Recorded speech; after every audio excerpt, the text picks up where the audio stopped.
آمنوا اتقوا الله حق تقاته ولا تموتن إلا وأنتم مسلمون. وقال تعالى يا أيها الناس اتقوا ربكم الذي خلقكم من نفس واحدة وخلق منها زوجها وبث منهما رجالا كثيرا ونساء واتقوا الله الذي تساءلون به والأرحام إن الله كان عليكم رقيبا. أما بعد فإن أصدق الحديث كتاب الله وآخر الهدي هدي محمد صلى الله عليه وسلم وأشر الأمور محدثاتها وكل محدثة بدعة وكل بدعة ضلالة وكل ضلالة في النار. أيها الإخوة أعزني الله وإياkum. Kita melanjutkan kajian kita, yaitu kitab Qawaidut Tahdits, kaidah-kaidah mengenai ilmu hadis. Dan masih pembicaraan kita adalah tentang hadis palsu. Pada pembahasan kali ini kita akan membahas yaitu ad-dhabit, patokan-patokan ya untuk mengetahui suatu hadis itu adalah hadis yang palsu. Memang ya tentunya para ulama hadislah yang memahami tentang hadis itu palsu atau tidak.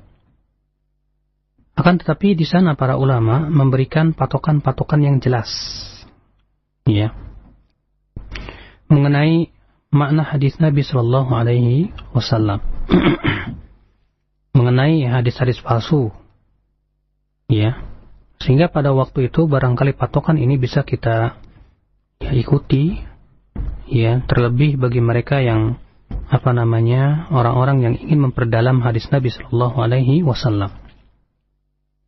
Berkata Dr. Umar Fallatah dalam kitab beliau, yaitu Al-Wad' fil Hadis,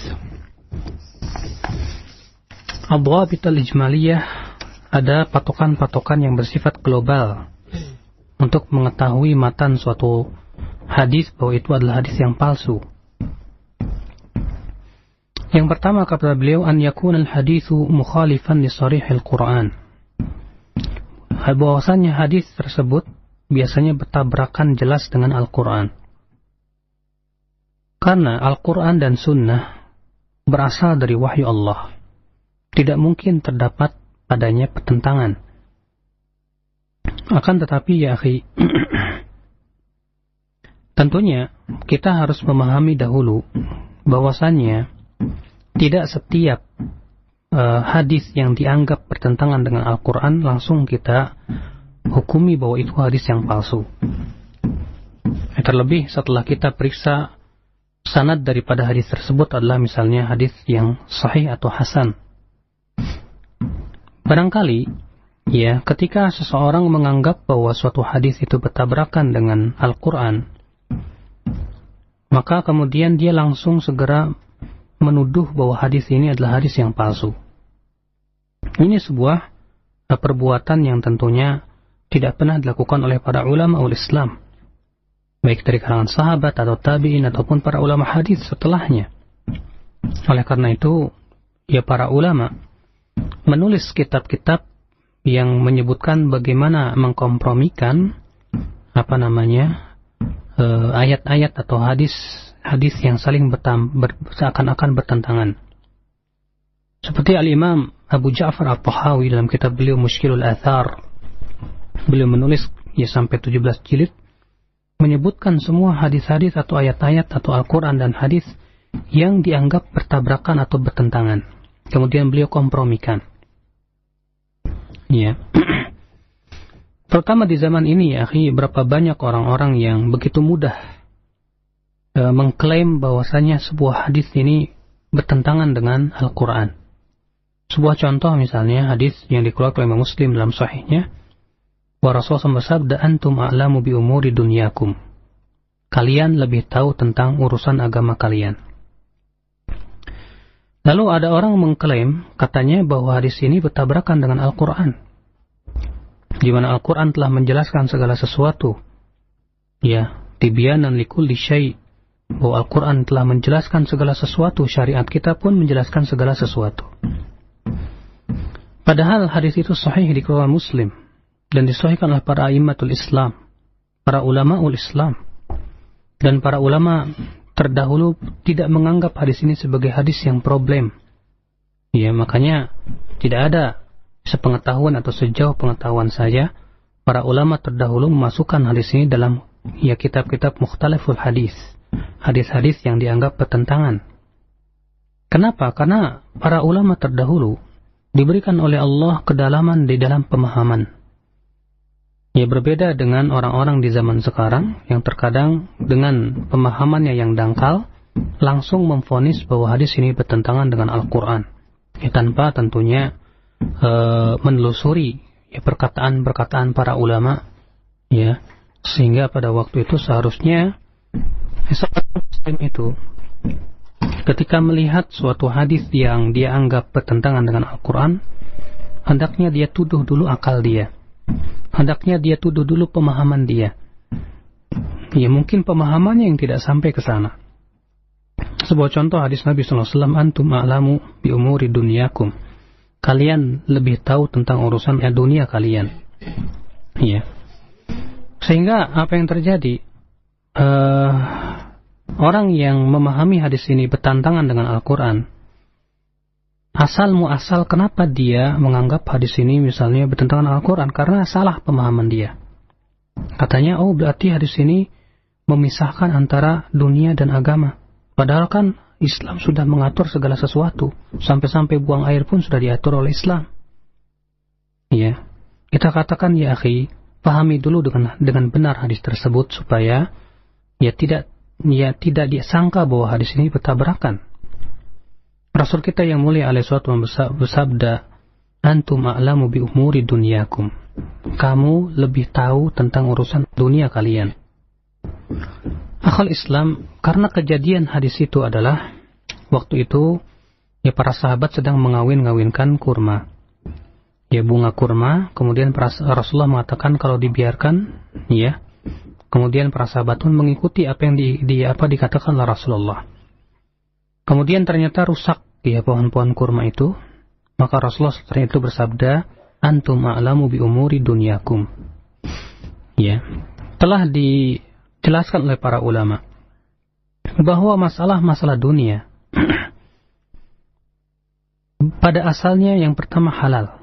Yang kedua, bahwa masalah-masalah dunia selama tidak bertabrakan dengan kaidah-kaidah syariat, maka dikembalikan kepada para ahli-ahli dunia, seperti ahli bangunan. Ya, dia yang paling tahu tentang masalah bangunan. Tidak mungkin seseorang bertanya kepada ustadz misalnya, bertanya tentang bagaimana tata cara membangun sebuah bangunan yang kokoh. Ya.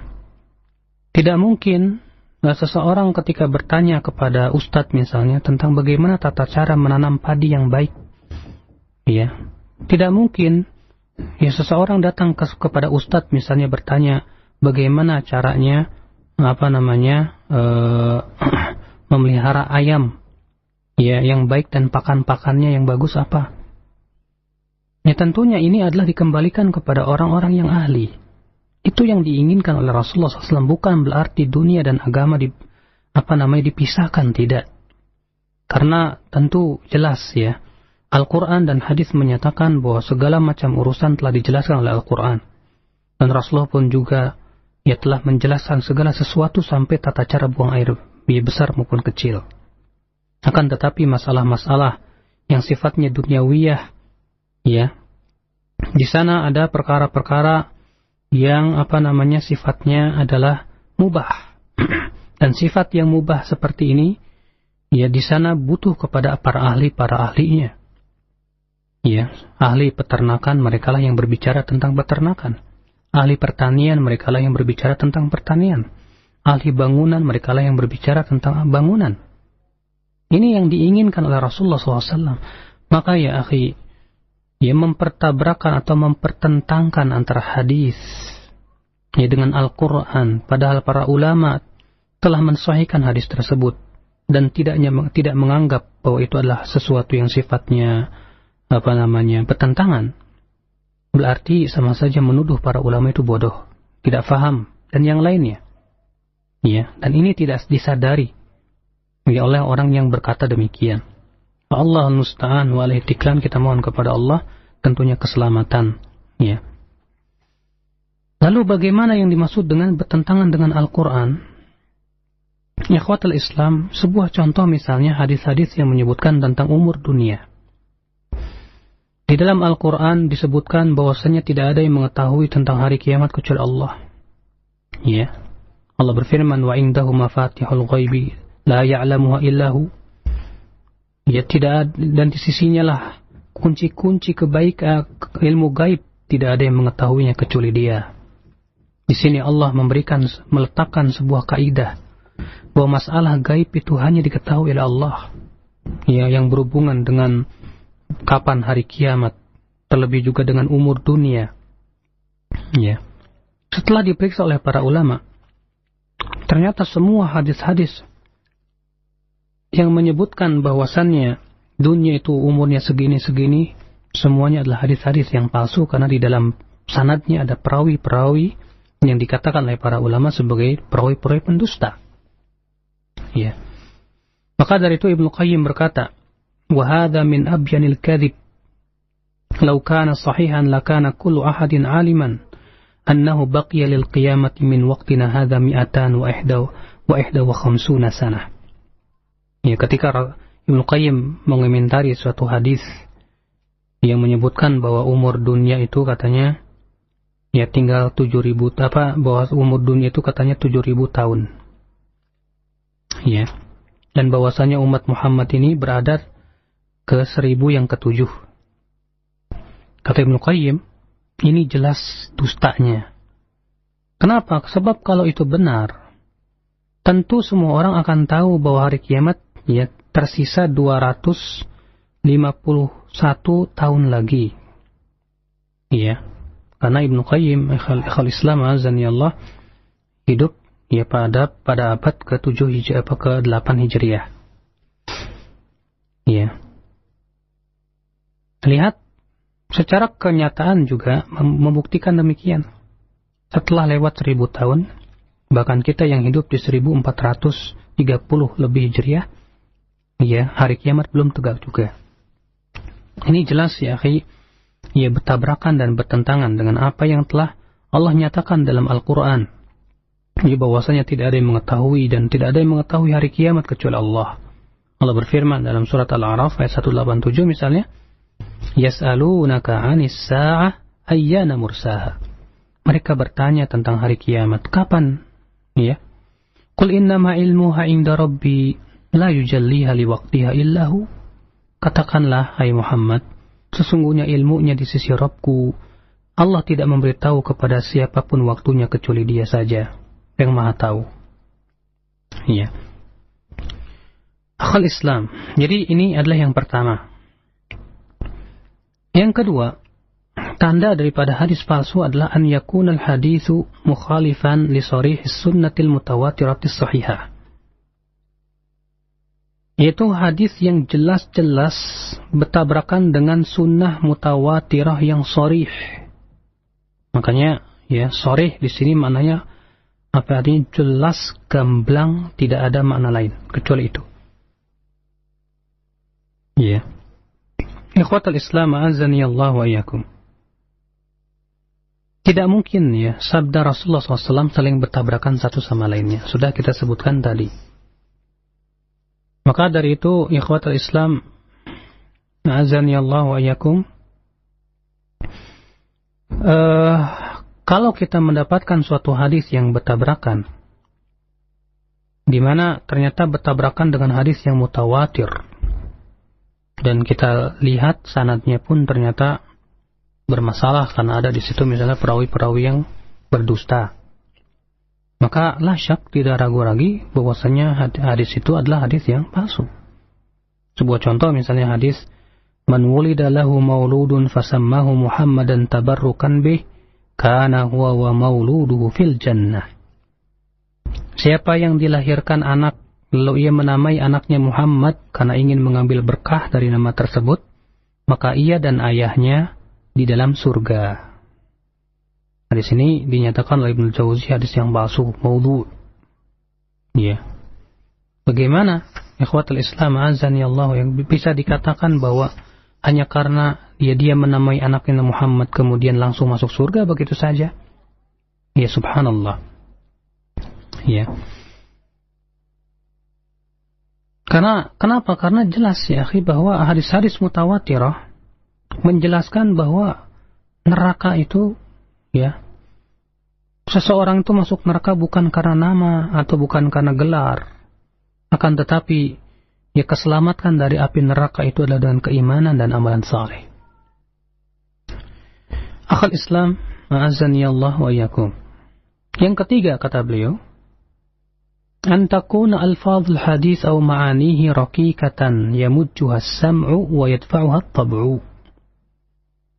Lafadznya itu aneh, rancu, ya, tidak mungkin disabdakan oleh Rasulullah karena Rasulullah SAW bahasa Arabnya paling fasih, balaghahnya paling tinggi.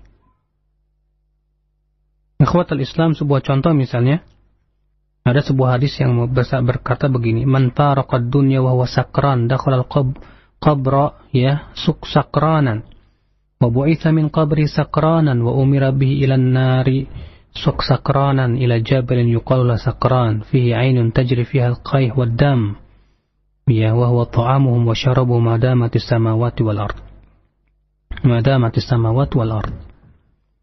Siapa yang meninggal dunia dalam keadaan mabuk akan masuk ke dalam kuburan dalam keadaan mabuk, dibangkitkan dari kuburnya dalam keadaan mabuk, dimasukkan ke dalam api neraka dalam keadaan mabuk, ke sebuah gunung namanya Mabuk, ya, di situ ada mata air yang berasal dari nanah dan darah air ahli neraka yang merupakan makanan dan minumannya selama langit dan bumi itu masih ada. Ya. Kata Ibnul Jauzi, hadis ini palsu. Jelas sekali. Ya, ini bahasanya raqiqah, aneh. Tidak mungkin Rasulullah SAW ya bersabda demikian.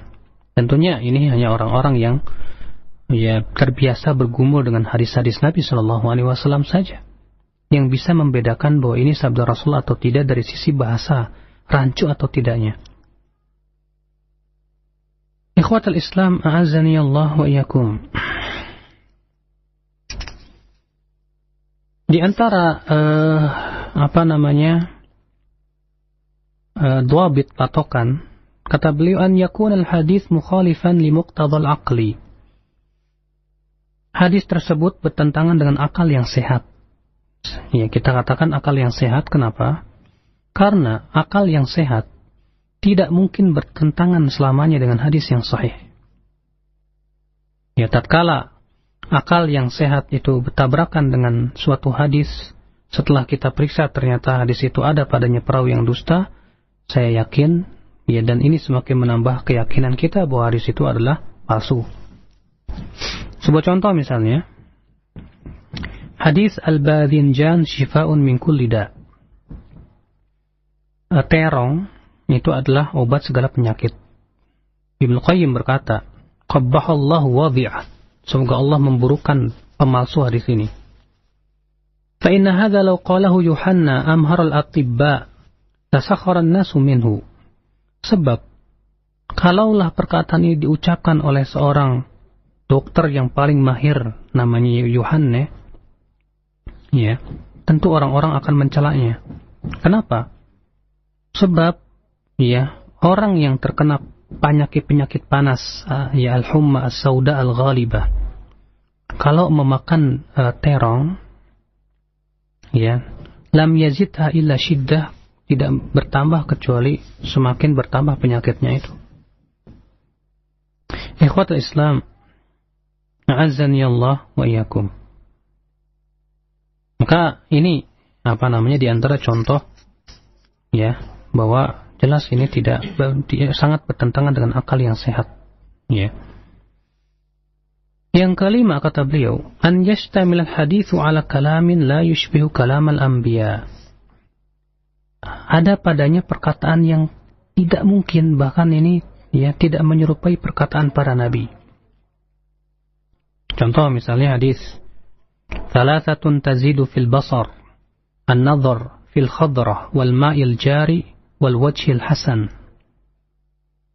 3 perkara yang membuat pandangan mata kita semakin kuat.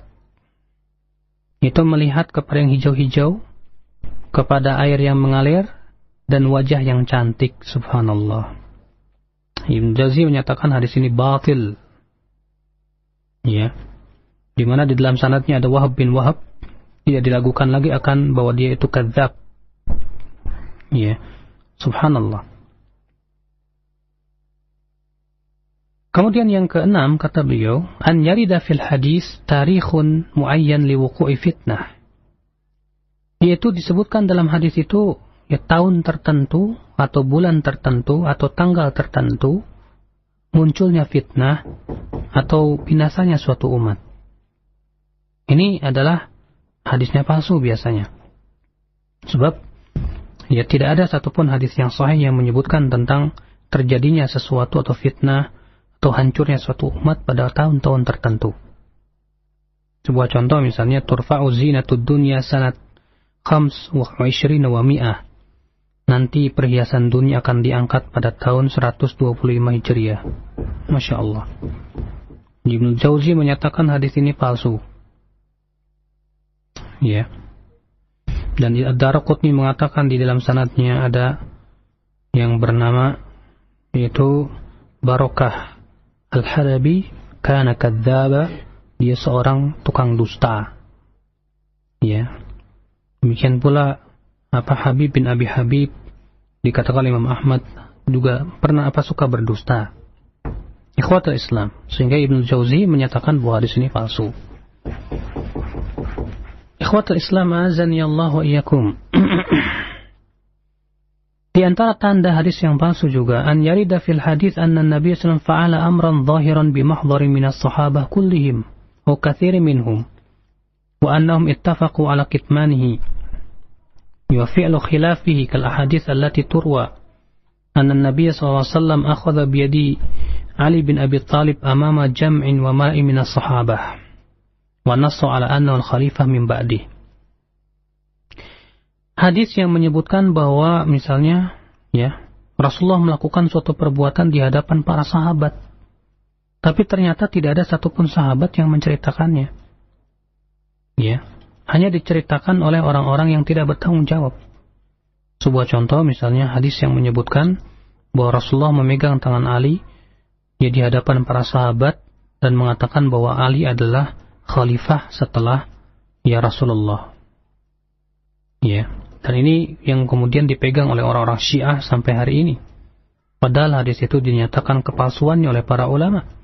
Seperti yang dikatakan oleh Ibn Arraq dalam kitab beliau Tanzih Asy-Syari'atil Marfu'ah. Ikhwatul Islam, azani Allah wa iyyakum.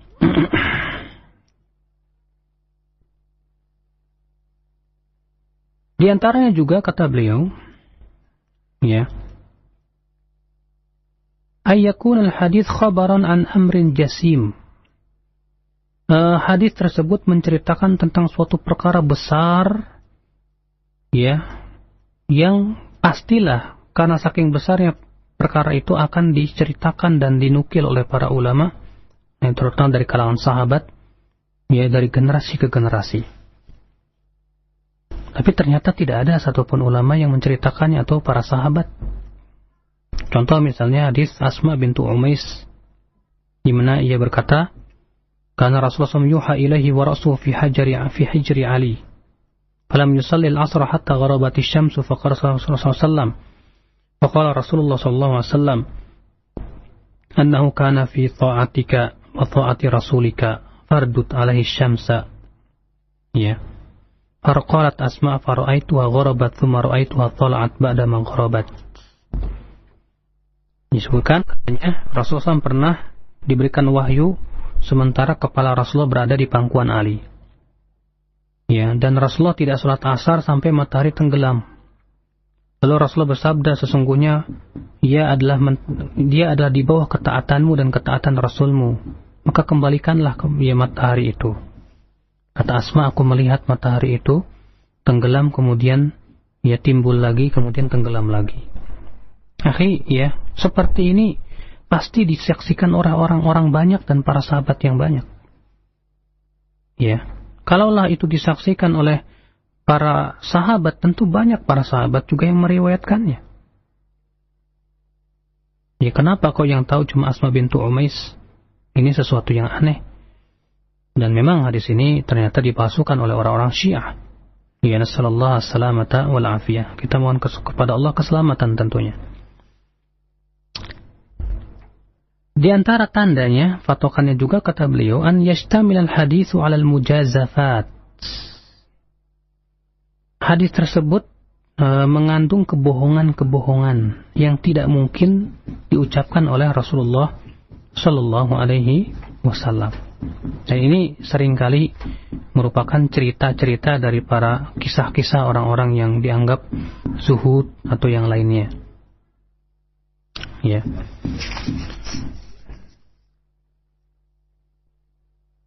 Kemudian ya yang ke-10 kata beliau an yakuna al-hadits fi fadaili ali bait.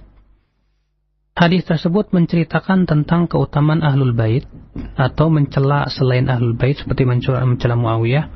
Ternyata ya perawinya bersendirian padanya orang Rafidhah. Apalagi ya akhi orang Rafidhah atau orang Syiah ini mereka menghalalkan dusta.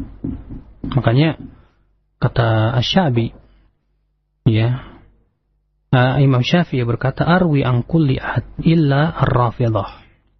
Aku meriwayatkan dari setiap orang kecuali Rafidhah. Kenapa kata Imam Syafi'i? Li'annahum yastahilluna al-kadhib, karena mereka menghalalkan dusta. Ya, karena mereka menghalalkan dusta. Subhanallah. Nah, ini patokan-patokan yang bersifat global kata beliau. Kemudian beliau berkata, ad-dhawabit at-tafsiliyah. Patokan-patokan secara terperinci.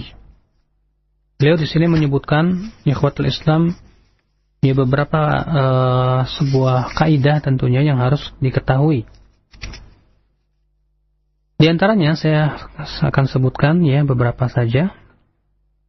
Kullu haditsin jaa fihi anna al-iman yazidu aw yanqus. Setiap hadis yang menyebutkan bahwa iman itu bertambah atau berkurang, semuanya dusta. Karena tidak ada satupun Rasulullah bersabda, sesungguhnya iman itu bertambah atau berkurang. Memang, keyakinan Ahlussunnah wal Jamaah, ya mengatakan bahwa iman itu bertambah dan berkurang. Ya. Nah, akan tetapi, para ulama Ahlussunnah ketika menyebutkan bahwa iman bertambah dan berkurang itu berdalil dengan hadis-hadis yang menunjukkan kepada hal itu.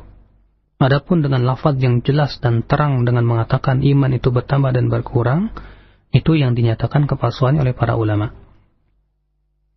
Yang kedua kata beliau, kullu haditsin jaa fihi anna al-Qur'ana makhluk.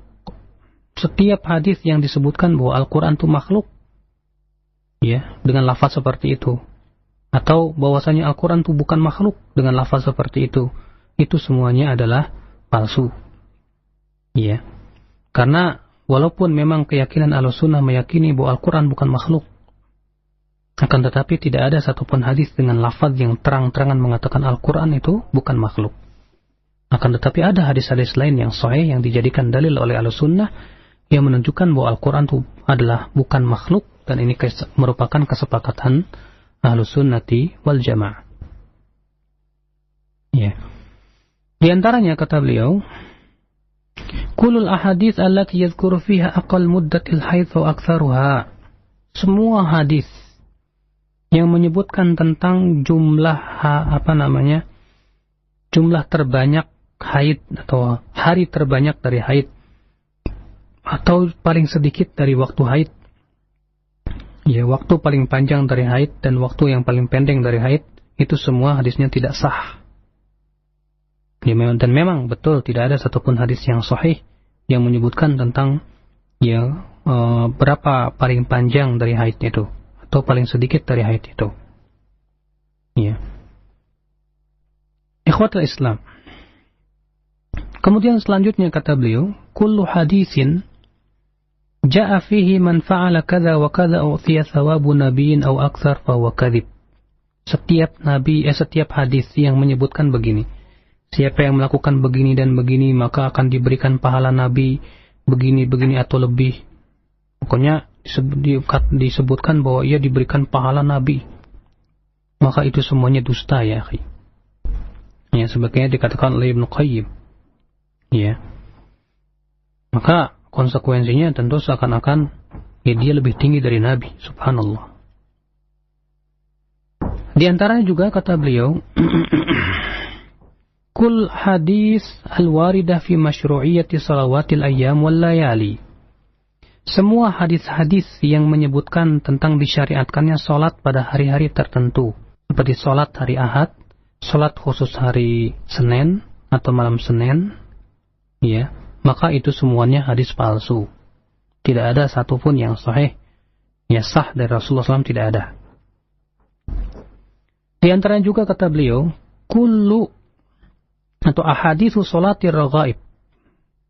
Semua hadis-hadis tentang salat raghaib, yaitu salat di awal malam dari bulan Rajab, semuanya dusta. Ya. Demikian pula kata beliau, al-ahadits al-madhkura fi masyru'iyyati sholati lailatin nisfi min Sya'ban kulluha ahadits batilah.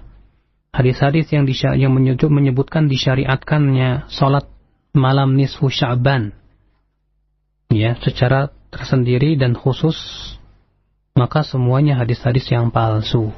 Memang ada disebutkan bahwa ada hadis yang sahih bahwa Rasulullah menyebutkan bahwa Allah turun ke langit dunia pada malam nisfu Sya'ban. Akan tetapi tidak ada satupun salat khusus pada malam itu, karena hadis-hadisnya semuanya palsu. Kata beliau, al-ahadits al-waridah fi masyru'iyyati sholati yaumi Asyura. Hadis-hadis yang menyebutkan tentang disyariatkannya salat pada 10 Muharram yang disebut dengan hari Asyura, atau ya anjuran untuk memakai celak, berhias, ya. Demikian pula disuruh untuk banyak-banyak memberikan makan kepada fakir miskin dengan keyakinan bahwa itu adalah hari raya anak yatim. Itu adalah batil, palsu semuanya, kata beliau, ya. Demikian pula kata beliau, kul ahadits al-waridah fi dzikri shaumi syahri Rajab. Semua hadis-hadis yang menyebutkan tentang keistimewaan puasa khusus di bulan Rajab saja. Demikian pula tentang keistimewaan salat pada sebagian malam-malam di bulan Rajab, semuanya adalah hadis-hadis yang dusta dan palsu. Ya. Demikian pula kata beliau, al-ahadits, hadis-hadis yang menyebutkan atau yang melarang menikah, ya, hadis-hadis yang melarang menikah. Demikian pula hadis-hadis yang memuji, membujang, semuanya adalah dusta. Ya, justru Rasulullah SAW menganjurkan supaya ya umatnya ini menikah. Bahkan Rasulullah sabda, "Faman raghiba an sunnati falaysa minni." Siapa yang tidak menyukai sunnahku, maka ia bukan dari golonganku. Kemudian di antaranya juga al hadis allati yadhkuru fiha al-hadd 'ala ittikhadis sarari. Ya. Hadis-hadis yang menyebutkan tentang anjuran mengambil selir, dan bahwasanya katanya mereka itu rahimnya diberkahi. Itu semua hadis-hadis palsu. Ya. Demikian pula kulul ahaditsil waridah fi dhammil aulad. Semua hadis yang menyebutkan tentang celaan terhadap anak dan anjuran untuk tidak punya anak, ya, maka itu hadisnya palsu. Demikian pula jami'ul ahadits allati yadhkuru fiha al-Khadir. Semua hadis-hadis yang menyebutkan tentang pertemuan Nabi dengan Khadir, dan bahwasanya ia berkumpul dengan Nabi Ilyas dan Jibril pada hari Arafah, maka itu semuanya palsu. Ya, semuanya palsu, dusta. Ya. Demikian pula kata beliau, kullu haditsin yuzkaru fihi anna an-nabiy sallallahu alaihi wasallam nassa ala itsbatil khilafah. Semua hadis yang menyebutkan bahwasanya khalifah setelah aku adalah fulan bin fulan, semua juga palsu. Ya. Ikhwatul Islam, a'azzani Allah. Di sini beliau menyebutkan sampai lebih dari 30 kaidah, ya, yang merupakan bahwasanya semua perkara yang masuk dalam perkara itu biasanya bahwa semuanya itu hadis-hadis yang palsu. Di antaranya juga hadis-hadis yang berbicara tentang keutamaan akal, semuanya palsu. Ya, semuanya palsu. Makanya Ibnu Hibban sendiri dalam kitabul Raudhatul Uqala ketika menyebutkan tentang masalah keutamaan akal, beliau mengatakan tidak ada satupun hadis yang sahih masalah ini. Tidak ada satupun hadis yang sahih, bahkan semuanya rata-rata palsu. Ya. Ikhwatul Islam, a'azzani Allah wa iyyakum. Yang jelas, akhi, sesungguhnya berdusta atas nama Rasulullah sangatlah besar dosanya. Rasulullah sallallahu alaihi wasallam bersabda,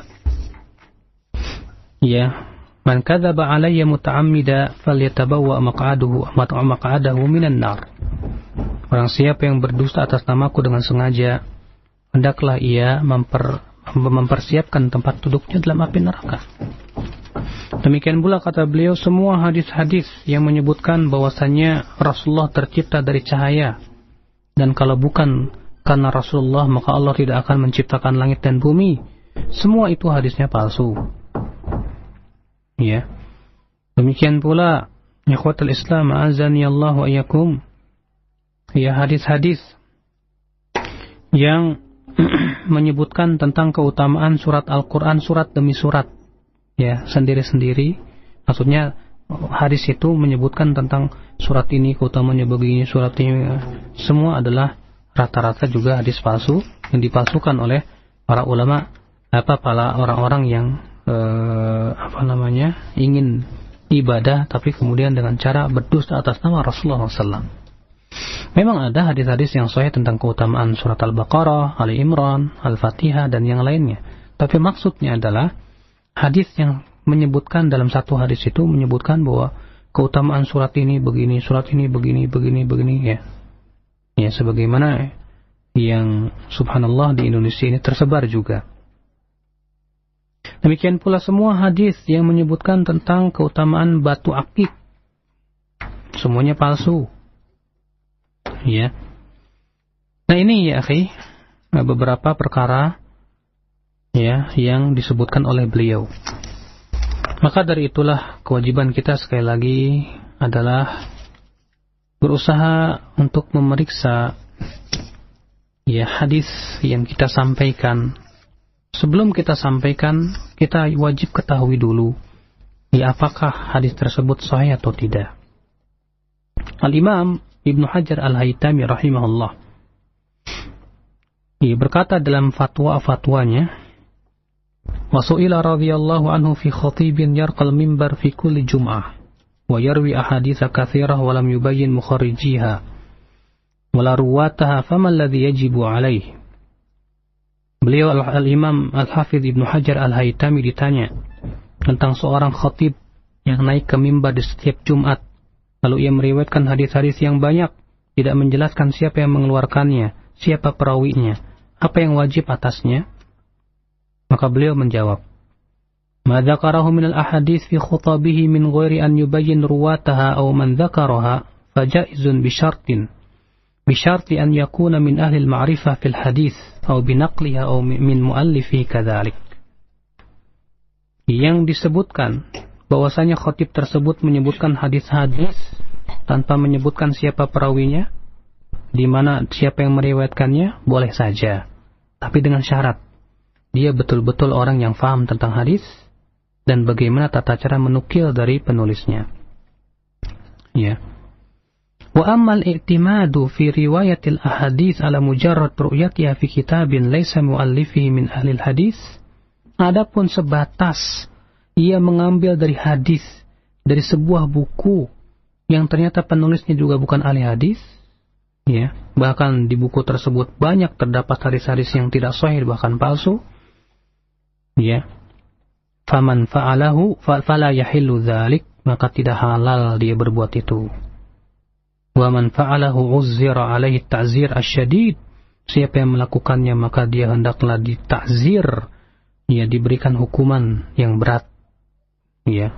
Kata beliau, wa hadza halu aktsaril khutaba, dan sayang kata beliau ini kebanyakan khatib di zaman ini begitu. Fa innahum bi mujarrad ru'yatihim khutbatan fiha ahadits hafidhuha, karena mereka sebatas melihat sebuah khutbah dalam sebuah buku, ya, ya, di situ ada hadis-hadisnya, segera dihafal tanpa mereka ketahui apakah hadisnya sahih, apa dhaif, atau bahkan palsu. Ya.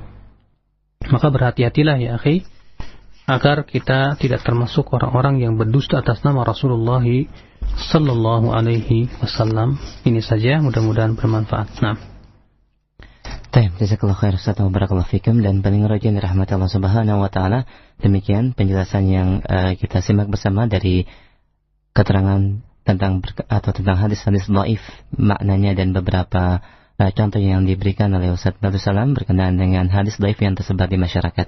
Dan kami berikan kesempatan bagi Anda untuk bertanya secara langsung perihal pembahasan kita siang ini. Silakan di 0218236543. Kita angkat telepon yang pertama. Assalamualaikum. Halo.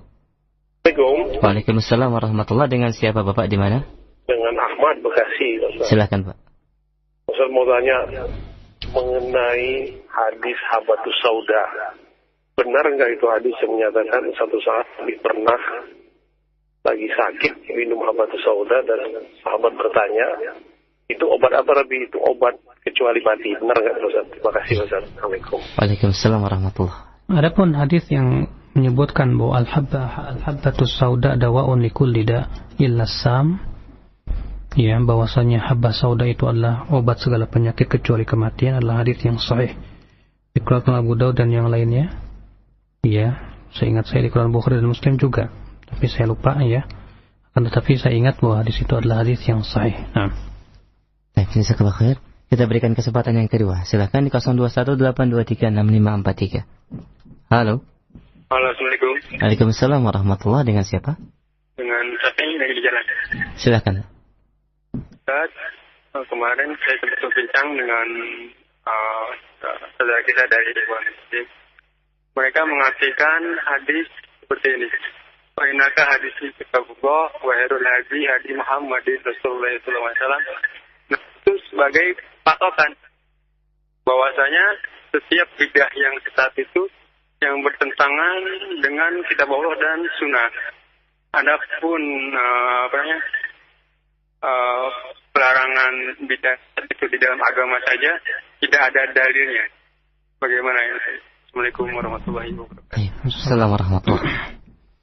Ya akhi, tanya kepada dia, apa maksud Anda dari bid'ah yang namanya bid'ah itu, yaitu yang bertentangan dengan Al-Quran dan hadis. Apa maknanya? Berikan perinciannya. Karena memang di zaman sekarang ini, ya, ada orang yang berusaha memberikan tasywih untuk mengatakan bahwa tidak semua bid'ah itu sesat, tapi ada juga bid'ah yang baik. Ya. Dan memang Imam Syafi'i mengatakan demikian dalam kitab Ar-Risalah Al-Um. Beliau berkata, al-bid'atu bid'atan. Bid'ah itu adalah ada dua macam. Bid'ah yang terpuji dan bid'ah yang tercela.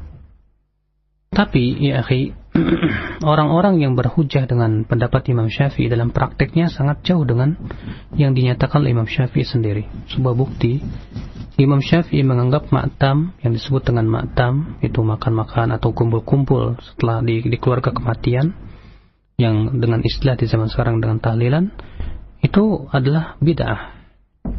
Tapi di zaman sekarang dianggap itu sebagai bid'ah hasanah. Padahal Imam Syafi'i menganggap itu adalah tercela. Demikian pula ibadah yang dilakukan oleh sufi, orang-orang tasawuf di zaman Imam Syafi'i yang disebut dengan sama', itu dengan beribadah dengan cara menyanyi-nyanyi dan memakai rebana, ya, sambil menggoyangkan kepala. Maka di zaman sekarang dianggap itu sebagai bid'ah hasanah. Bahkan sebagian mereka melakukannya di masjid-masjid, dan mengganggu orang-orang, dengan speaker yang keras-keras. Subhanallah. Banyak perkara yang dinyatakan oleh Imam Syafi'i itu sebagai perkara yang bid'ah, yaitu bid'ah yang tercela, ternyata di zaman sekarang bid'ah dianggap bid'ah yang terpuji. Maka dari itulah, kalau kita lihat dari sisi prakteknya saja sudah menyalahi apa yang dikatakan oleh Imam Syafi'i. Lalu pembahasannya, perkataan Imam Syafi'i di sini, bid'ah yang tercela, bid'ah yang terpuji dan bid'ah yang tercela itu maksudnya apa? Imam Syafi'i mengatakan bid'ah yang terpuji itu adalah kullu ma wafaqa kitaban aw sunnatan aw atharan 'ani sahabah. Setiap yang sejalan atau sesuai dengan Al-Qur'an, hadis atau athar sahabat. Sedangkan bid'ah yang tercela adalah kullu ma khalafa kitaban aw sunnatan aw atharan 'ani sahabah. Setiap yang menyelisihi Al-Qur'an, ya, kemudian juga hadis dan athar dari para sahabat. Nah, yang jadi permasalahan adalah kapan sesuatu itu dikatakan sesuai dan kapan sesuatu itu dikatakan ya menyelisihi. Tentu di sini kita harus mengadakan penelitian terhadap hadis-hadis Nabi Shallallahu Alaihi Wasallam. Demikian pula perbuatan para sahabat, para tabi'in, dan perbuatan Imam Syafi'i sendiri ketika beliau membagi hadis bid'ah menjadi dua itu. Ya sudah kita sebutkan tadi dalam prakteknya ternyata berbeda jauh dengan apa yang dilakukan oleh Imam Syafi'i rahimahullah. Makanya tidak pernah kita mendengar misalnya Imam Syafi'i merayakan Maulid Nabi, Imam Syafi'i merayakan Isra Mi'raj, Imam Syafi'i merayakan Tahun Baru, Imam Syafi'i, banyak sekali perkara-perkara yang di zaman sekarang yang ternyata tidak pernah ada satupun riwayat bahwa Imam Syafi'i melakukannya. Padahal Imam Syafi'i orang yang sangat berilmu dan sangat dalam keilmuannya. Ya, ini menunjukkan bahwa berarti dalam pemahaman mereka yang berpenyakit. Ya, harus difahami ya akhi. Memang bahwa tidak setiap yang dilakukan oleh Rasulullah, ya, tidak setiap yang dicontohkan oleh Rasulullah SAW itu adalah bid'ah. Makanya salah besar orang yang mengatakan bid'ah adalah yang tidak dicontohkan oleh Rasulullah. Karena sesuatu yang tidak dilakukan oleh Rasulullah, sesuatu yang tidak dilakukan atau tidak dicontohkan oleh Rasulullah tidak lepas dari tiga keadaan. Yang pertama yaitu Rasulullah SAW meninggalkan suatu perbuatan karena belum adanya pendorong. Ya, artinya belum dibutuhkan pada zaman itu. Contohnya adalah ilmu-ilmu seperti ilmu nahwu, ilmu sharaf, belum dibutuhkan di zaman Rasulullah karena para sahabat semuanya adalah orang-orang yang sangat fasih terhadap bahasa Arab. Ya. Nah, ketika dibutuhkan dan banyak orang-orang yang masuk Islam dan mereka tidak paham bahasa Arab, akhirnya rusaklah pemahaman mereka terhadap Al-Quran dan hadis. Maka kemudian Ali bin Abi Thalib menyuruh Abul Aswad untuk meletakkan sebuah ilmu yang disebut dengan ilmu nahwu. Maka ini membuat ilmu ini, ya, kenapa tidak ada di zaman Rasulullah? Jawabnya karena belum dibutuhkan. Tapi ketika pendorongnya ada dan sangat dibutuhkan dan maslahatnya besar sekali, bahkan kalau ditinggalkan barangkali akan menimbulkan dampak yang negatif, maka ini diperbolehkan. Ya. Nah ini. Kemudian yang kedua, Rasulullah meninggalkan sesuatu karena masih ada penghalangnya. Sebuah contoh, mengumpulkan Al-Quran. Di zaman Rasulullah belum dikumpulkan Al-Quran. Ya, kemudian di zaman Abu Bakar banyak para penghafal Quran yang mati di medan perang. Ini bahaya. Sebab kalau Al-Quran tidak dikumpulkan dan tidak dibukukan akan hilang begitu. Maka ya para sahabat pun bermusyawarah dan terjadilah kesepakatan untuk mengumpulkan Al-Quran Karim. Demikian pula ya Rasulullah SAW di zaman beliau tidak melaksanakan sholat tarawih setiap malam di bulan Ramadan. Ya, kenapa demikian? Karena beliau takut dan khawatir diwajibkan atas umatnya. Berarti di sini masih ada penghalangnya. Di zaman Umar, beliau melihat maslahat sekali kalau dikumpulkan dengan satu imam. Ya, dan penghalang itu sudah hilang. Ya, ketika penghalang itu sudah hilang, maka pada waktu itu ikhwatal Islam azani Allah, ya Umar pun yang melaksanakannya karena wahyu tidak mungkin lagi turun dan tidak mungkin lagi diwajibkan atas umat Islam. Ikhwatal Islam azani Allah. Ya. Adapun apabila Rasulullah meninggalkan suatu perbuatan sementara pendorongnya ada, artinya dibutuhkan pada waktu itu. Ya. Pendorongnya ada. Sebab ya mendorongnya ada. Kemudian penghalangnya pun tidak ada. Sebuah contoh misalnya hadis Anas bin Malik, ya, bahwa Anas berkata Rasulullah SAW sholat ya Idul Fitri dan Idul Adha ya dengan tanpa iqamah, adzan dan iqamah. Padahal kebutuhan atau pendorong untuk adzan dan iqamah untuk sholat Id itu juga ada, yaitu untuk mengumpulkan manusia. Ya. Dan penghalangnya pun tidak ada, di mana Rasulullah mampu untuk menyuruh Bilal bin Rabah untuk beradzan dan qomat. Tapi tatkala Rasulullah tinggalkan itu padahal pendorongnya ada dan penghalangnya tidak ada, ya itu menunjukkan ini dalam rangka pensyariatan. Maka orang yang melakukannya, ia melakukan sesuatu yang ditinggalkan oleh Rasulullah dalam keadaan seperti ini, maka dianggap pelakunya berbuat bid'ah. Demikian pula akhi, sebuah contoh misalnya ya perayaan Maulid Nabi. Perayaan Maulid Nabi, pendorongnya apa? Kalau antum tanya kepada orang-orang yang merayakan, mereka akan mengatakan pendorongnya karena kita cinta kepada Rasulullah. Dan pendorong ini ada pada zaman sahabat. Iya, ada pada zaman tabi'in, ada pada zaman tabi'ut tabi'in. Ya, penghalangnya tidak ada di zaman sahabat. Mereka mampu melakukannya. Mereka mampu. Tapi kenapa ya tidak ada satupun ya para sahabat Rasulullah sallallahu alaihi wasallam yang melakukan perbuatan itu? Ini menunjukkan pensyariatan ya akhal Islam, azani Allah wa iyyakum. Makanya ya perkataan Imam Syafi'i bahwa bid'ah yang tercela apa bid'ah yang terpuji, kalau kita lihat contoh-contoh yang diberikan oleh beliau seperti misalnya ya pengumpulan Al-Qur'an, ya pembuku peletakan ilmu-ilmu, itu ya masuk kepada kaidah yang telah kita sebutkan. Di mana perkara-perkara itu sangat dibutuhkan di zaman Rasulullah SAW belum ada pendorongnya, kemudian baru muncul di belakangan hari dan sangat dibutuhkan. Sehingga ya, dan ini lebih dikenal di dalam ilmu usul fikih dengan istilah yaitu maslahat mursalah. Di mana tujuan maslahat mursalah itu adalah untuk menjaga pokok-pokok akidah, pokok-pokok agama kita ini. Akhul Islam, a'azani Allah wa iyyakum. Maka ini orang yang tidak memahami kaidah-kaidah seperti ini akan mudah sekali mengklaim bahwa ini ya sesuai dengan dengan agama, dengan Al-Qur'an dan hadis. Ya, dengan tanpa melihat batasan-batasan yang telah dibataskan oleh para ulama. Ya, kemudian dia dengan mudah pula mengklaim ini bertentangan dengan Al-Quran dan hadis tanpa melihat apa maksudnya. Ya, cobalah kita melihat praktek-praktek dari para ulama, dari kalangan ulama Syafi'i ataupun yang lainnya. Dalam hal memahami itu sesuatu itu dikatakan menyelisihi Al-Quran dan hadis. Sebuah contoh misalnya, Al-Imam An-Nawawi rahimahullah ditanya tentang salat raghaib dan salat nisfu Sya'ban. Beliau mengatakan bahwa itu adalah bid'ah yang tercela. Karena tidak pernah ada hadis yang sahih menunjukkan kepada itu dan tidak pula dilakukan oleh para sahabat, para tabi'in dan salafus saleh. Beliau berhujjah ya bahwa karena perbuatan itu tidak dilakukan oleh sahabat ya dan tidak ada juga hadis yang sahih menunjukkan hal itu, beliau menganggap bahwa itu adalah bid'ah yang tercela. Ya. Sementara di zaman ini itu dianggap bid'ah hasanah. Sebuah contohnya lagi adalah Syekh Abdul Qadir Al-Jilani dalam kitab Al-Ghunyah. Ketika menyebutkan bahwa Allah bersemayam di atas arash dan tidak boleh dikatakan bahwa Allah berada di mana-mana kama taquluhu Asy'ariyah, sebagaimana yang dikatakan oleh Asy'ariyah.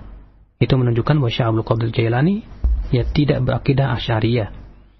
Lalu beliau berkata fa innahu khilaf ma kana alaihi salafus salih minas sahabah wat tabi'in, karena itu bertabrakan dengan apa yang diyakini oleh salafus salih di kalangan sahabat dan tabi'in. Ya akhi, a'azzani Allah wa iyyakum. Makanya subhanallah, ya ucapan atau perkataan ulama seperti perkataan Imam Syafi'i tadi, bahwa bid'ah yang terpuji adalah yang sesuai dengan Al-Quran dan Sunnah, bid'ah yang tercela adalah yang menyelisih Al-Quran dan Sunnah, berusaha diotak-atik oleh mereka. Sehingga perkataan Imam Syafi'i ini hanya sebatas tameng saja, ya untuk membenarkan perkataan mereka, pendapat mereka, tanpa melihat bagaimana Imam Syafi'i mempraktekkan kaidah yang telah diberikan oleh beliau itu sendiri. Allah musta'an. Itu semua tentunya dikarenakan ittiba'ul hawa biasa saja ya. Dan juga ya karena mereka ya memandang sesuatu yang mereka yakini dari dulu itu adalah sebagai sebuah kebenaran mutlak yang tidak boleh diselisihi. Nasallallahu alaihi wasallam. Nah. Jazakallahu khair Ustaz. Barakallahu fiik. Dan kita berikan kesempatan bagi pendengar yang sudah menyampaikan pertanyaan melalui pesan singkat. Baik, ada beberapa pertanyaan yang Ustaz. Assalamualaikum warahmatullahi wabarakatuh. Ustaz, ada penggemar bid'ah atau ahli bid'ah di tempat saya yang selalu berdalil atau menukil dari kitab I'anatul Talibin. Mohon penjelasan tentang keabsahan kitab ini untuk dijadikan rujukan dalam setiap perkara agama dari Bapak Nurhan di Demak, Jawa Tengah.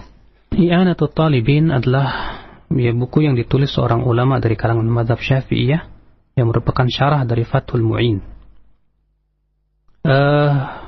Yang harus kita fahami, Pak, bahwa semua buku dari buku-buku ulama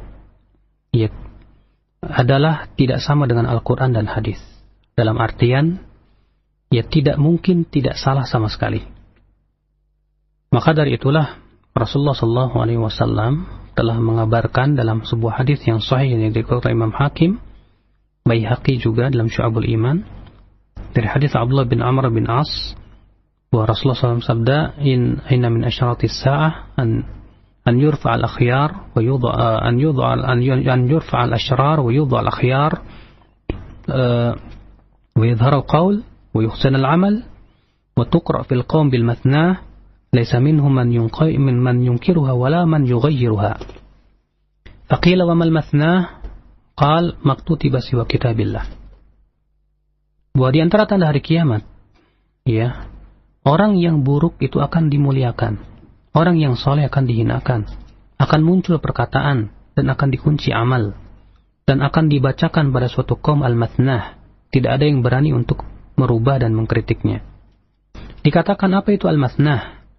Maka beliau menjawab, semua yang dijadikan panduan selain kitab Allah. Kitab-kitab fikih atau kitab-kitab madhab yang dijadikan panduan-panduan yang seakan-akan tidak boleh diselisih, ini disebut dengan al-mathnah. Kalau mereka menganggap bahwa perkataan atau pendapat-pendapat yang ada dalam kitab itu tidak boleh diselisih sama sekali. Akhi, tidak ada satupun ulama yang mengklaim bahwa bukunya adalah sama dengan Al-Quran. Yang tidak bisa dikritik atau tidak boleh dikritik. Semua ulama mengakui bahwasanya dia adalah tempat kesalahan manusia biasa. Makanya kita lihat para ulama mengkritik ulama lain atau menyelisih pendapat ulama sebelumnya, itu sesuatu yang biasa. Lihat saja Imam Syafi'i, kenapa kok madhabnya berbeda dengan madhab Maliki, padahal Imam Syafi'i adalah murid Imam Malik. Imam Hambali, Imam Ahmad bin Hambal, kenapa kok madhabnya berbeda dengan madhab Syafi'i pada beberapa permasalahan?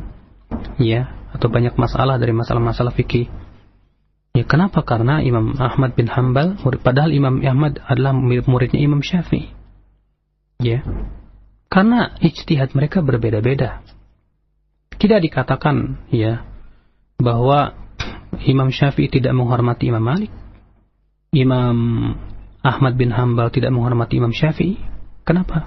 Karena Imam Ahmad dianggap tidak mengikuti atau tidak taklid kepada Imam Syafi'i. Subhanallah. Bahkan para sahabat Rasulullah SAW pun berijtihad. Satu sama lainnya terkadang menyelisih yang lainnya. Berapa banyak akhi ijtihadat para sahabat yang telah dikumpulkan oleh para ulama dalam kitab-kitab mereka. Maka dari itu akhi, a'azani Allah wa iyyakum, ulama harus kita hormati. Betul, kewajiban kita adalah menghormati para ulama. Kitab-kitab para ulama berupa I'anatul Talibin atau yang lainnya, atau Raudhut Talibin ataupun Majmu' dan yang lainnya adalah kita hormati. Tapi ketika kita temukan dalam kitab tersebut yang bertabrakan dengan Al-Quran dan hadis dan pendapat-pendapat yang lebih kuat, maka kita tentu lebih mengikuti yang lebih kuat. Makanya Imam Syafi'i berkata, "Idza wajadtum fi kitabi ma yukhalifu qala ar-rasul fal qawlu ma qalahu ar-rasul fala tuqalliduni." Kata Imam Syafi'i, apabila kalian temukan dalam bukuku ini yang bertabrakan dengan sabda Rasulullah, maka yang harus kalian ikuti adalah sabda Rasulullah. Jangan kamu taklid kepadaku, kata Imam Syafi'i rahimahullah. Subhanallah, perkataan yang Masya Allah ya akhi, kokoh sekali, yang dipanjangkan oleh Imam Syafi'i rahimahullah. Beliau mengatakan, kalau kalian temukan di buku saya ini sesuatu pendapat saya yang bertabrakan dengan sabda Rasulullah, yang harus kalian ambil adalah sabda Rasulullah. Nah, itulah ya akhi, didikan daripada didikan Imam Syafi'i rahimahullah. Makanya alhamdulillah para ulama mazhab Syafi'iyah dari zaman ke zaman tidak pernah kita dengar ya akhi mereka hanya terpaku pada satu buku dan tidak boleh menyelisihi buku tersebut. Iya, sahih. Seperti Imam An-Nawawi rahimahullah mensyarah kitab Syirazi dalam kitab Al-Muhadzab. Berapa banyak beliau menselisih pendapat ya guru yang ada dalam kitab tersebut. Itu lumrah. Iya, ikhwatul Islam a'azzani Allah wa iyyakum. Naam. Jazakallahu khair Ustaz. Dan kita berikan kesempatan kembali dari pesan singkat. Ada beberapa pertanyaan yang sama. Assalamualaikum warahmatullahi wabarakatuh. Berkenan dengan pembahasan kita, pertanyaan yang sama di mana disebutkan beberapa keutamaan fadilah surat Yasin. Apakah ada salah satu dari hadis yang sahih berkenaan dengan keutamaan surat Yasin yang digandrungi oleh kaum muslimin dewasa ini? Jazakallahu khair. Ikhwatul Islam, orang yang mempelajari dan memahami sedikit tentang ilmu mustalah dan mengetahui bagaimana tata cara mentakhrij hadis dan mengetahui ya pendapat-pendapat ulama tentang masalah itu akan mengetahui bahwa semua hadis yang menyebutkan tentang keutamaan surat Yasin adalah tidak lepas dari imma sangat dhaif atau palsu. Iya, juga telah dijelaskan oleh ya Ustadz kita yaitu Syekh Ustadz Yazid ya dalam kitab beliau Yasinan, di mana ya dijelaskan di situ satu persatu daripada hadis-hadis tentang keutamaan surat Yasin. Namun tentunya orang yang membacanya butuh kepada hati yang dingin. Sebab kalau belum apa-apa sudah panas duluan, belum apa-apa sudah nolak duluan, susah. Bagaimana dia akan menerima kebenaran? Tapi kalau dia mau dingin dan dia mau menggali dan mempelajari ilmu-ilmu hadis, ya, dan betul-betul dia mau untuk mengkritisinya tentunya dengan secara ilmiah, insyaallah mudah-mudahan dia tertunjuki. Nah. Bagi para pendengar aja, bagi Anda yang ingin bertanya silahkan, kami memiliki masih banyak waktu di 0218236543. Kita persilakan. Halo. Assalamualaikum. Baik. Kami berikan kesempatan kembali di 0218236543 dalam kajian kitab ilmu mustalahul hadis, dan bagi Anda yang ingin bertanya silahkan di 0218236543. Halo. Baik, saat kita angkat terlebih dahulu dari pesan singkat. Assalamualaikum warahmatullahi wabarakatuh. Baik, bagaimana dengan orang yang mengatakan bahwa hadis yang sahih tidak boleh diamalkan apabila bertentangan dengan akal sehat kita, seperti hadis yang membatalkan salat apabila dilewati oleh anjing hitam dan wanita? Bagaimana wanita disamakan derajatnya oleh anjing seperti yang disampaikan tadi, bahwa yang harus sesuai dengan akal yang sehat? Jazakallahu khair dari pendengar kita di Sumatera. Akhi, yang kita anggap akal sehat, lalu kita anggap bahwa ini bertentangan dengan hadis yang jelas-jelas sahih, barangkali akal kita yang tidak sehat. Artinya, kalau kita menemukan hadis itu jelas sahih, secara ilmu hadis kita takhrij dan yang lainnya ternyata sahih, kemudian akal kita menganggap ini tidak bertentangan atau bertentangan misalnya, maka hendaknya yang dituduh adalah akal kita dulu. Kita ini manusia yang Allah ciptakan akal kita dan punya keterbatasan. Iya. Rasul kita yang mulia alaihi salatu wassalam ketika menyebutkan bahwa yang memutuskan sholat seseorang itu 3, anjing, keledai, dan wanita. Bukan berarti wanita itu sama dengan anjing dan keledai. Akan tetapi ini berhubungan dengan masalah yang memutuskan sholat. Itu saja. Yang jelas wanita adalah makhluk yang dihormati dalam Islam, dijunjung tinggi sehingga mereka diperintahkan oleh Allah untuk tinggal di rumah menutup aurat karena mereka adalah wanita yang mahal, perhiasan. Bahkan Rasulullah mengatakan bahwa sebaik-baiknya perhiasan dunia adalah wanita yang salihah.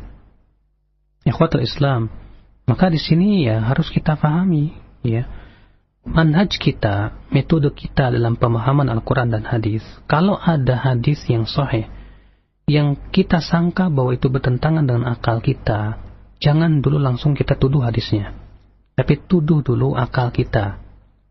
Coba cari bagaimana para ulama mengkompromikan hal-hal tersebut. tuduh akal kita, barangkali saya yang tidak paham. Ya, selama ini kita menolaknya terkadang dengan perasaan.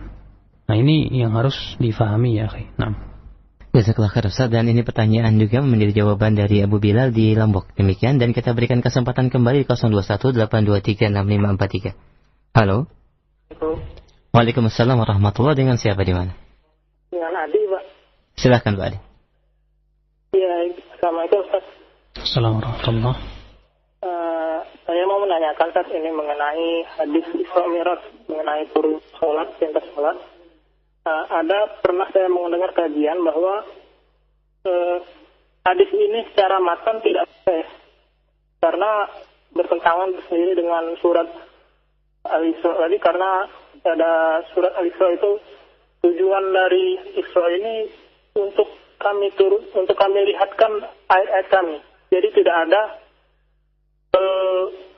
tujuan untuk turunkan sholat. Ini mohon maaf. Assalamualaikum.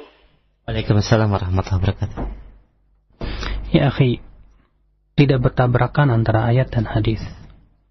Ya, sekali lagi, karena akal orang ini masih lemah, tapi ia menganggap bahwa akalnya lebih tinggi dari Al-Quran. Ini namanya kurang ajar. Ya, kenapa dia tidak melihat ya dengan jeli ya dari sisi makna-makna ayat Al-Quran, kemudian dia melihat bagaimana para ulama berbicara tentang masalah itu, langsung kemudian dia tolak begitu saja. Subhanallah. Firman Allah, Subhanalladzi asra bi'abdihi laylan minal masjidil haram ilal masjidil aqsa alladzi barakna hawlah linuriyahu min ayatina. Ya, Maha suci Allah Subhanahu wa ta'ala yang telah memperjalankan di waktu malam hambanya dari Masjidil Haram ke Masjidil Aqsa yang kami berkahi di sekitarnya, agar kami memperlihatkan kepada dia dari ayat-ayat kami, dari tanda-tanda kebesaran kami. Ya. Ikhwatul Islam azanillah. Disebutkan dalam Al-Quran di situ Allah ingin memperlihatkan kebesaran ayat-ayat kami. Di mana ketika Allah mengisrakan dari Masjidil Haram ke Masjidil Aqsa. Ya. Tanya kepada orang itu, apakah dalam Al-Quran itu Allah menyebutkan tentang kisah Mi'rajnya ke Rasulullah ke langit dunia, ke langit ketujuh? Iya. Yang jelas tentang kisah Isra Mi'raj itu adalah sesuatu yang sifatnya mutawatir, masyhur di kalangan kaum muslimin. Iya. Maka Allah ingin memperlihatkan ayat-ayat kami, ayat dan kebesaran Allah, di mana Allah memperjalankan Rasulullah SAW dari Masjidil Haram ke Masjidil Aqsa dalam satu malam. Ya, dan kemudian diingkari oleh orang-orang musyrikin. Maka perjalanan beliau dari Masjidil Haram ke Masjidil Aqsa agar Allah perlihatkan kekuasaan dan tanda-tanda kekuasaan beliau. Kemudian Allah panggil dari Masjidil Aqsa menuju ke langit ketujuh dengan menggunakan burak. Kemudian Allah perintahkan atau Allah wajibkan sholat di sana. Iya. Pertama, bahwa hadis yang menyebutkan tentang Isra Mi'raj adalah hadis mutawatir. Iya, dengan kesepakatan seluruh ulama hadis. Yang kedua, bahwasannya ya para ulama semua bersepakat bahwa diwajibkannya sholatlah ketika Mi'raj. Dengan kesepakatan para ulama dari zaman ke zaman dan sampai hari ini. Iya. Yang ketiga, bahwa kalau dia menganggap bahwasanya hadis Isra Mi'raj itu adalah batil hanya karena bertentangan dengan ayat ini, berarti pertama, dia kurang memahami ayat. Yang kedua, dia bertentangan dengan ijma'. Mungkinkah seluruh ulama semua sesat dari zaman ke zaman, kemudian dia sendiri yang benar? Siapa yang lebih berhak untuk disesatkan atau disalahkan? Dia atau ya ulama-ulama yang begitu banyak dari zaman ke zaman sampai hari ini? Ya subhanallah. Inilah ya akhi, di negara kita ini, atau di seluruh hampir di negara-negara dunia ini, mudah sekali berbicara agama itu dengan akalnya, dengan yang menurut dia itu benar, tanpa memeriksa dulu ya secara teliti dari Al-Quran, dari hadis Nabi, dari perkataan-perkataan para ulama, sehingga akhirnya yang muncul kalau sudah seperti itu adalah ya keanehan-keanehan yang barangkali ya anak kecil pun akan tertawa mendengarnya. Nasallallahu salamata wal afiyah. Nah. Jazakallah khairan. Barakallahu fiik. Kita berikan kesempatan kembali di 0218236543. Silahkan. Halo. Silahkan, halo. Halo. Ya. Assalamualaikum. Waalaikumsalam warahmatullahi. Dengan siapa Bapak, di mana? Pak Yunus di Depok. Silahkan Pak. Mau tanya ini, kalau Jumatan gitu suka ada sebelum sholat, suka ada selawatan dengan kotak itu berjalan untuk amal itu, memang nggak ada sampai selawatan begitu hadisnya. Baik. Terima kasih. Afwan. Waalaikumsalam warahmatullahi wabarakatuh. Iya, betul memang Pak, tidak ada. Ya, terlebih itu juga menyibukkan para makmum dari mendengarkan khutbah imam. Iya. Padahal kita ini dilarang untuk menyibukkan diri dari khutbah imam. Maka dari itu keropak-keropak infak yang diputarkan ketika imam khutbah itu adalah bertentangan dengan hadis-hadis yang menyuruh kita untuk diam dan mendengarkan. Bahkan disebutkan dalam satu riwayat, man massal hasa faqad lagha. Siapa yang disibukkan dengan mempermainkan hasa, ya, maka ia telah lagha. Lagha itu artinya berbuat sia-sia. Bahkan perkataan kita kepada orang yang ribut, misalnya diam kamu, itu juga ya sudah kehilangan pahala Jumat. Ya, bagaimana juga dengan seperti ini, tidak ada bedanya. Maka dari itu yang lebih bagus ya di masjid-masjid, keropak infak itu jangan dijalankan ketika khotib sedang berkhutbah. Jangan kemudian beralasan nanti kalau nggak begitu nggak dapat duit banyak. Jadi akhirnya tujuannya duit. Ya, tidak baik seperti itu. Ya, kita simpan saja keropak infak di luar. Ya, barangkali ada orang yang datang mau infak, tafadhal. Nah. Baik, sebelum kita angkat dari pesan dari telepon, kita angkat terlebih dahulu dari pesan singkat. Ada Bapak Muhadi di Jateng, Pati. Ustaz, apakah Ahlussunnah wal Jamaah mengenal wasil atau tawasul? Dengan mengumpamakan kalau ingin ketemu presiden harus melalui ajudan atau perantara, dan itu akan lebih mudah, sama dengan kalau kita ingin doa terkabul maka harus lewat para wali yang lebih dekat dengan Allah. Apakah yang seperti ini dinamakan wasil, Ustaz? Jazakallah khair. Tawassul ada dua macam. Tawassul yang disyariatkan dan tawassul yang diharamkan. Dan tawassul yang disyariatkan adalah melalui Asmaul Husna atau melalui orang saleh yang hidup dan hadir, ya, dengan kita datang kepada dia dan minta supaya didoakan kepada Allah, atau dengan amal-amalan saleh yang telah kita lakukan, sebagaimana ditunjukkan oleh hadis-hadis yang sahih. Adapun tawassul dengan orang yang sudah mati, yang diklaim wali atau yang lainnya, maka tidak ragu lagi akan bahwa ini adalah merupakan kesyirikan yang dilakukan oleh kaum musyrikin di zaman Rasulullah SAW. Nah, Imam Al-Qurtubi ketika menafsirkan firman Allah dalam surat Az-Zumar ayat 3, "Walladzina ittakhadhu min dunihi awliya ma na'buduhum illa liyuqarribuna ila Allahi zulfa."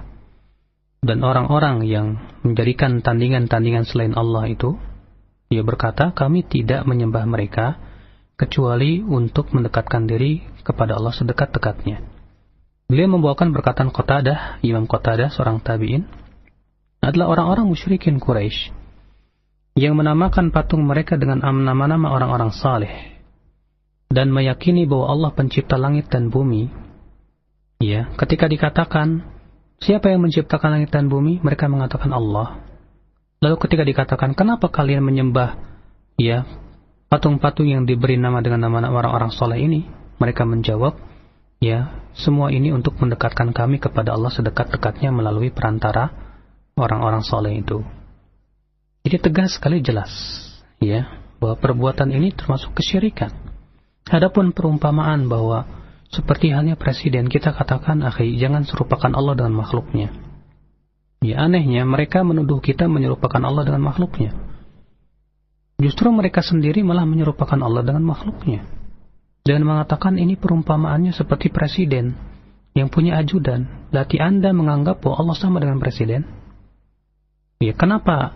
Ya, kita katakan demikian. Pertama, yang kedua, bahwa presiden yang butuh ajudan sehingga orang-orang tidak bisa ketemu sama dia kecuali lewat ajudan, itu biasanya karena presidennya ketakutan. Ya, takut ada yang membunuh atau yang lainnya. Atau presidennya kurang perhatian terhadap rakyatnya. Atau yang lainnya. Makanya Rasulullah SAW tidak perlu ajudan. Banyak para sahabat yang langsung ketemu Rasulullah ya untuk meminta kebutuhan dan yang lainnya.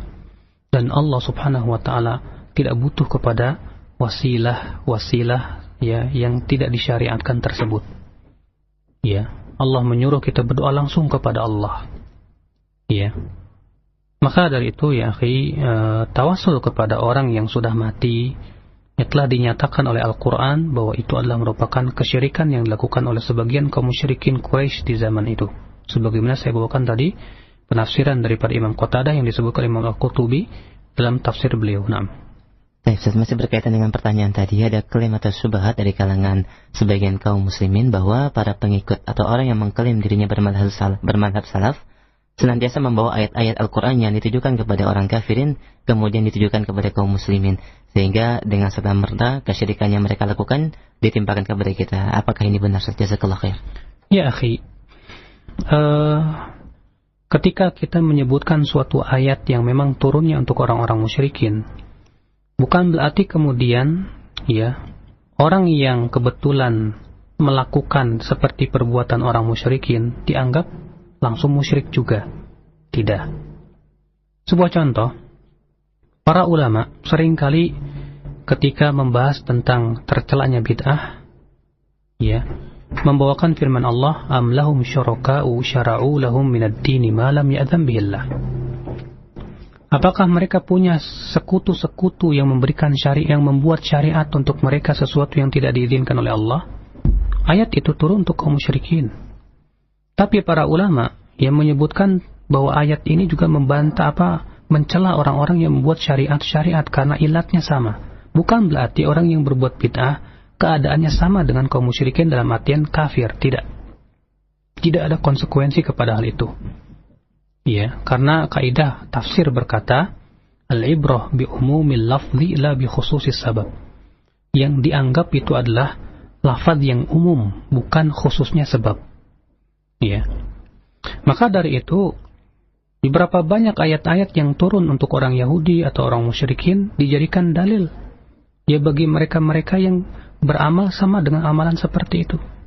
Sebuah contoh misalnya Allah berfirman, "Wa man lam yahkum bima anzalallah fa ulaika humul kafirun." Barang siapa yang tidak berhukum dengan hukum Allah, maka mereka orang kafir. Ayat itu turun untuk ahli kitab.